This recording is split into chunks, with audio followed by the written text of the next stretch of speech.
Easy as. All right, you ready to go? Yeah, I'm ready. Sweet.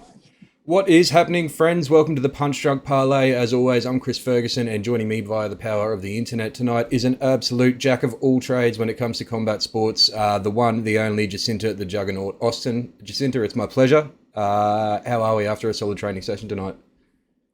Sore, sore, sore, tired. Need to eat, but good, very good. Happy to be there. Happy to be getting work done. 100%, man. So you currently sport a 19-3 K1 and Muay Thai record, 2-0 as a professional strawweight mixed martial arts, and most recently competed in the boxing ring for the first time as a professional on the Tim Zhu and Takeshi Inoue card in November. Man, names are hard, right? Yeah. So you won that bout via decision. You're a woman of many faces. Honestly, I think the first question I want to ask is, how do you go from being the weird horse girl at school to competing at the high to competing at the highest level of mixed martial arts in the country? I mean, what does that journey even look like? What sparked the maybe, change? maybe it's something to do with like the bullying you received when you were makes Fair. you defend yourself a little bit in life. It's a weird transition. I did the whole horse girl thing for a long time. I can't remember how many years. I think I did it from about eight eight years old to maybe 16 years old, something around that. Gave that up because I don't know, I guess got over it a little bit. And a couple of years later, I found kickboxing and just started training for fitness. You just sort of you just stumbled into it, started training for fitness. That's how it went. Yeah, I had a friend who was doing it. He'd had a couple fights. And I was always complaining about how boring. I've always loved sport, but I was always complaining about how boring the gym is. Like normal stuff, cardio. So he asked me to come along to see if I like it, and yeah, I didn't love it straight away. Yeah. What do you? How do you think that girl reacts if you told her what she'd be doing at 26 years old? Sorry. What do you think that young girl, you as a young girl, how do you think she reacts if you tell her what she'd be doing at 26 years old? I reckon like she'd be thrilled. Hey, because I always used to do some sort of like I always used to ask my parents to put me in karate because I wanted to. I don't know. I was just drawn to combat, I guess, at a young age. So I think yeah, my younger self would be pretty happy with where I am. So you alluded pretty recently to finding a corner that you think is going to take you to where you want to be in the sport. Who does that team consist of, and what do they bring to the table that gives you that confidence in them going forward? Yeah, so I got a corner of three guys that I think that it's the perfect combination. It's everything I need in one corner. I got Kung, who's my first kickboxing coach. So I've been with him for 7 years now. He was fighting and winning titles here, there, and everywhere when I was just learning. So I always looked up to him a lot. And we've stayed together all this time, and I won a majority of my kickboxing fights with him. Um, then once I was sort of moving away from kickboxing, I moved into boxing a bit and had a few boxing fights with Anthony Redwood out of Grange High Performance. So he's still in my corner now, still work with him a lot. And then we got my head coach, Alex Cariotti. I'm at Cariotti MMA now. And yeah, he pretty much takes care of everything, jiu-jitsu, wrestling, striking, yeah, the whole package. So I think with their three minds and attitudes combined and their uh, hunger, like they're as hungry to be successful coaches as I am to be a successful fighter. Yeah, So I think all of that combined, it's perfect corner. it's a Yeah, definitely sounds like a bit of a winning recipe. Um, yeah. on the other opposite end of that spectrum, I did see on Instagram the other day you made a mention of some coaches instilling a false sense of ego and confidence in their fighters, and then going on to make excuses for why they fall short on fight night. And that is that something you've experienced personally, or is that something you've just noticed in the local scene? No, I've never had a coach feed me like false ego or like a false sense of confidence. My coaches are very sometimes I might complain about it, but they're very stern on me and they're very realistic with where I'm at.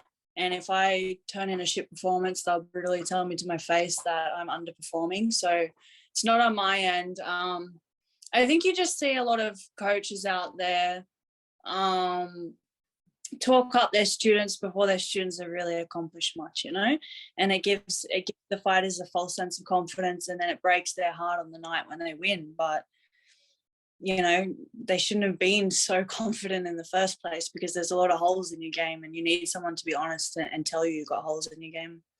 Yeah, I think, that can have a pretty big effect on martial artists going forward as well. I mean, how many fighters would there have been, pardon me, who've had that false build up and then got to the night, failed, and then was like, okay, maybe it's not for me anymore. You know what I mean? It's sort of a big build up, and then kids that might have been in the sport are otherwise not in the sport now because of that sort of stuff. So that's a bit rough, I think, personally. Yeah, I think so. It's not fair on them, really. So, staying at the topic of the Australian MMA scene, I've seen you mention in previous interviews that for yourself, it's pretty tough to find a willing opponent locally. Are you confident that you're going to be able to find 3 fights a year under Eternal? Yes. Yeah, I am, because it's not my job to find the opponents. I've got people doing that for me now. So I think with like the contract in place and my management team, yeah, they'll get it done. Yeah. Open to moving up a weight class again if you're unable to find something at strawweight, or do you feel as confident at flyweight as you do at strawweight? I definitely don't feel as confident, and I'm definitely undersized for the division. Like when I fought at flyweight last year, I came in quite under, and you feel in the fight, you can feel that in the grappling especially. Worst comes to worst, yes, I will. I prefer not to. I prefer to become the best strawweight in Australia, beat anyone I have to beat, and then go fight the strawweights overseas. Yeah. If by chance things don't come through with Eternal, maybe they can't find opponents, is there a backup plan if that does fall through? Are you still able to compete in Muay Thai or boxing or anything outside of that deal? Yeah, so Cool. I did the fight after I'd signed with Eternal, so I can still do striking fights. I just did a grappling comp. I can do anything besides MMA. Yeah, cool, awesome.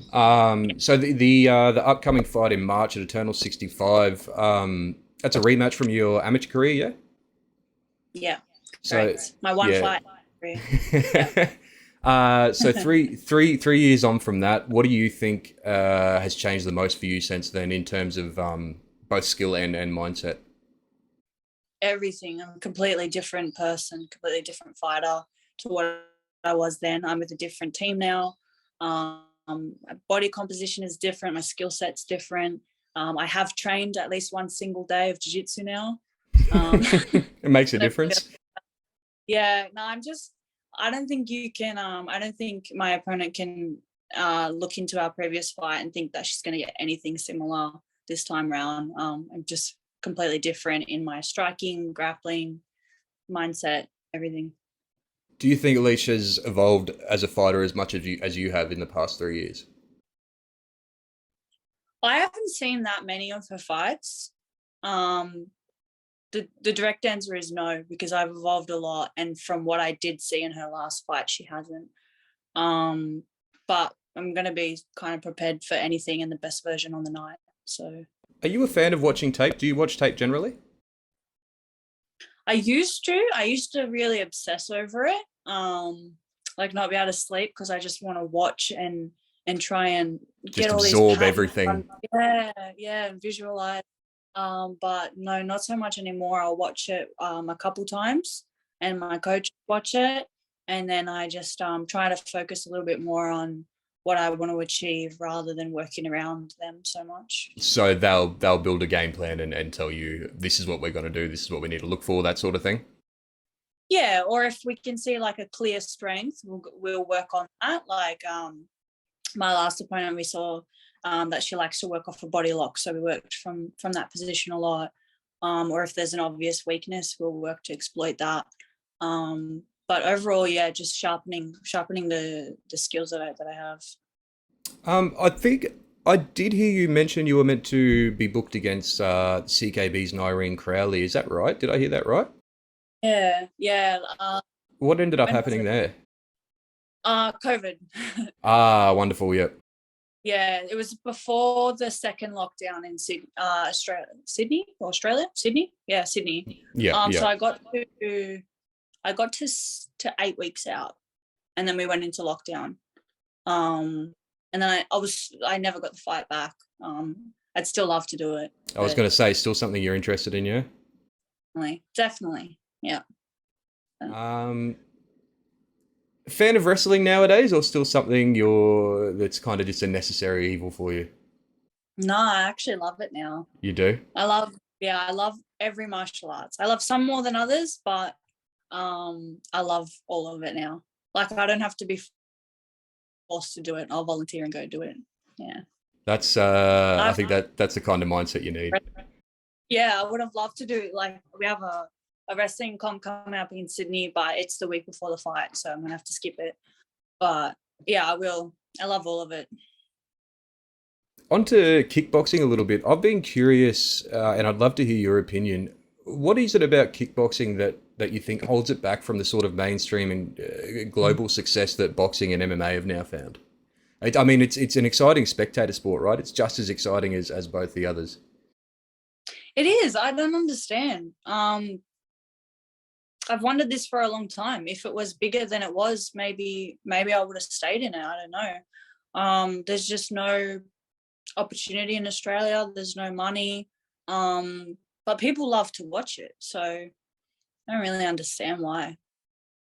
Yeah, Because even when made, they get most excited for like the awesome striking exchanges that go on. So I exactly. don't understand why you wouldn't want to sit there and watch like two elite like K1 fighters just bang it out for a few minutes. I don't understand, but it is what it is. I mean, Izzy and the Alex Pereira fight that everyone's hyping up that we might eventually get, maybe. I mean, they fought together twice in kickboxing. I mean, I personally, I'm excited for it, but I don't quite understand the hype about it when we've already seen it two times before, and it's essentially you'd think it's going to be the same thing, right? I will say, I don't know. I don't know. I'm very excited because I think Izzy has adapted more to the MMA striking than K1 striking because it is different. But then it'd be interesting to see how much if he implements like maybe any wrestling as well to the newcomer. I don't know. It'll be interesting. I'm interested. Me too. Oh, 100%.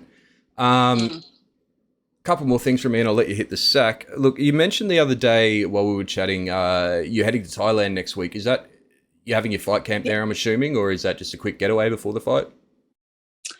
No, it was originally a holiday, and then I got the fight offer, and obviously the opponent being who she is, and fight offers coming around so rarely, I had to say yes. So my holiday is now a training camp. So I'm leaving on Monday, and I'll be there for 2 weeks training at Bang Tao.